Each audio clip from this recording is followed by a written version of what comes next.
Hi folks, this is Jason. Hope you're okay today. It's good to see you. I just want to share with you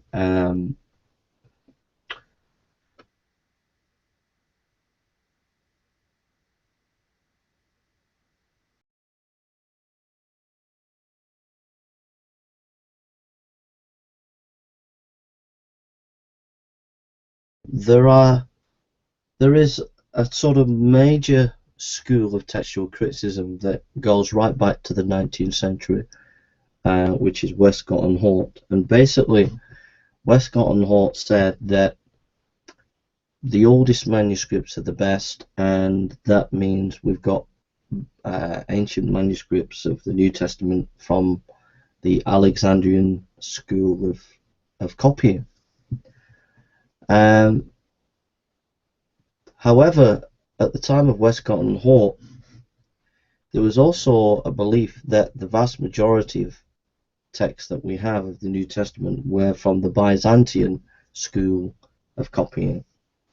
But because these texts, we begin to have a lot more of these texts in the maybe 9th century onwards, it was regarded that these texts, even though the majority of the New Testament are from this kind of school, that they are not the oldest. And so textual criticism went down the line of Westcott and Hort away from the Byzantine text. So where does that get us? Well, what that gets us is that modern scholarship will say, well, the last ending of Mark is not in the early manuscripts, therefore the last ending of Mark is not Markan. However, what the modern scholars don't tell you is 95% of the ancient manuscripts that we have of the New Testament do have the last ending of Mark. So what I'm trying to get at here is that there is a school of textual criticism that the modern scholars are not letting you know about, a school of textual criticism that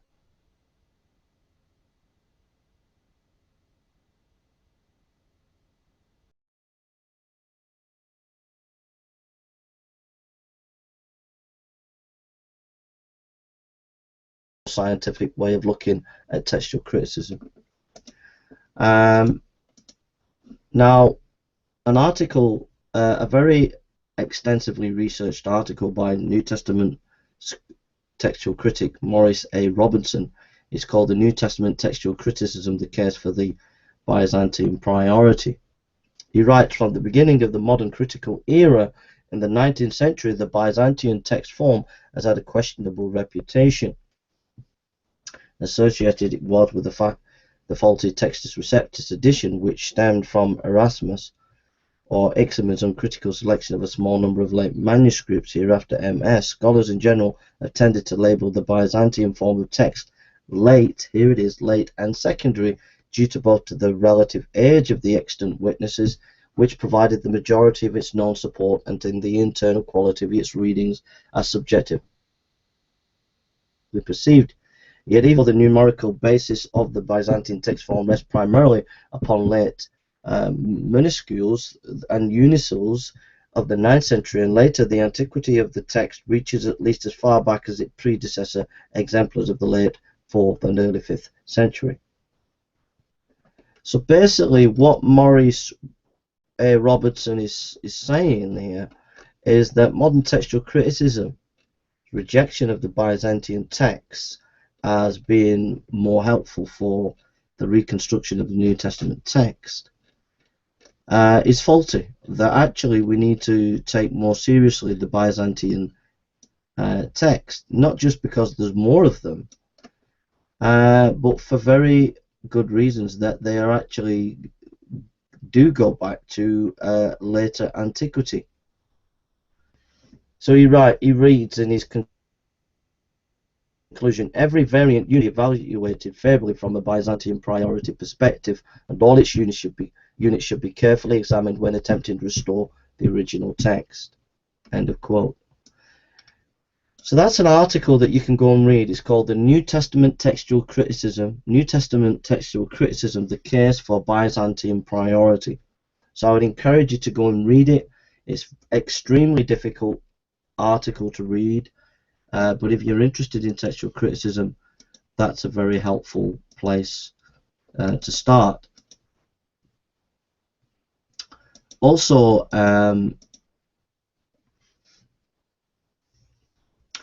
there is an interview with Maurice Robertson, part 1 by David Alan Black, and part 2, so go and have a look at that.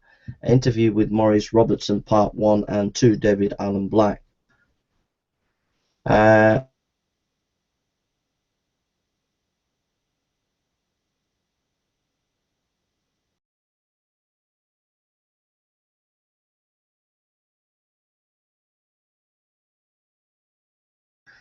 Class to the congregation with a Greek familiarity course on the side.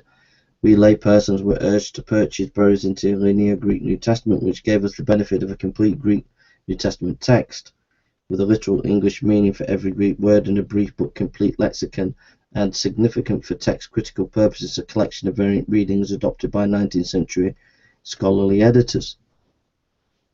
The existence of those numerous variant readings made me encourage my curiosity, and I wondered which reading was correct or incorrect and why. Some editors preferred one reading, but others chose to remain at various points with the TR. I knew nothing of manuscript text types or text critical principles. All I knew was what appeared in Bury, and he stated that the various editors cited the footnotes. Each had published an edition of the New Testament, Greek New Testament. And he goes on to say how he got into this textual criticism. He goes, is your case for Byzantine priority prompted by theological reasons or inerrancy on divine preservation?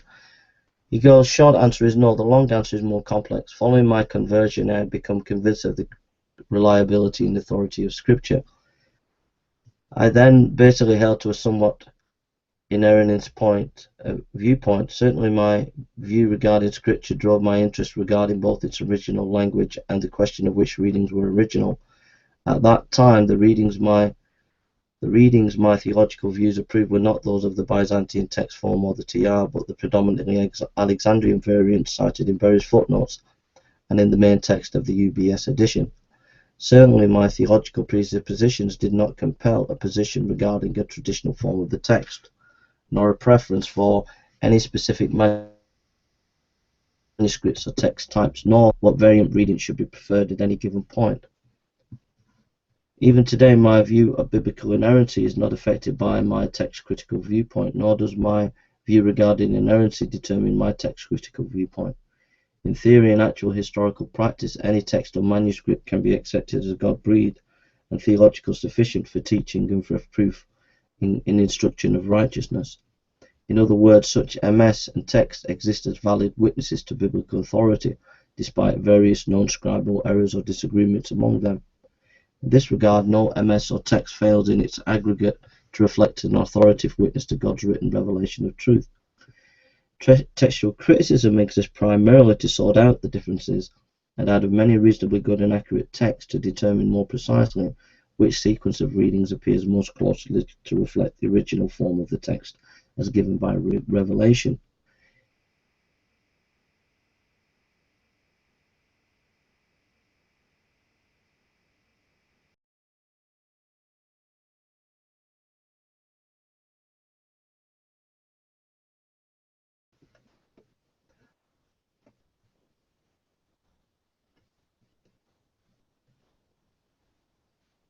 What are the criteria for determining the date of reading the Byzantine text? Let me return the question. What are the criteria for determining the date of any reading as opposed to the date of an existing witness? The only certainty is that a reading appearing in MS is either older than the MS or created by the scribe of that MS. A reading found in 2nd century MS is certainly at least that old, but not necessarily any older, necessarily original. Equally, a reading in the 12th century MS might be old and possibly original, according to some textual critics. Most critics acknowledge that most readings found in MS of any era, regardless of text type, have demonstrable existence in NS versions or fathers dating from the 2nd and 3rd centuries. Carlyle and others rightly postulate that, except for late singular or near singular readings, all meaningful variants are old and originate before AD 200. Readings dated solely on the basis of MS age do not carry very far when attempting to determine the autograph or original reading.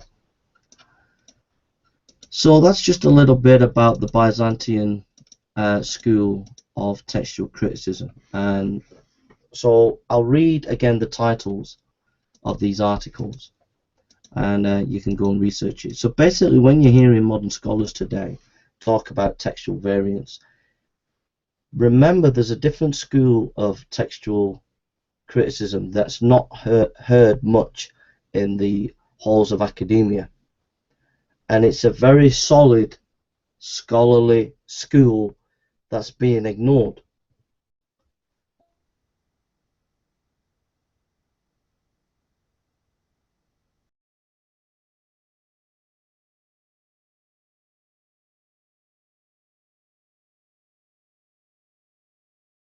Defend the Bible in a better way, and I think Maurice A. Robinson can help you in this. New Testament textual criticism, the case for the Byzantine priority, Maurice A. Robinson.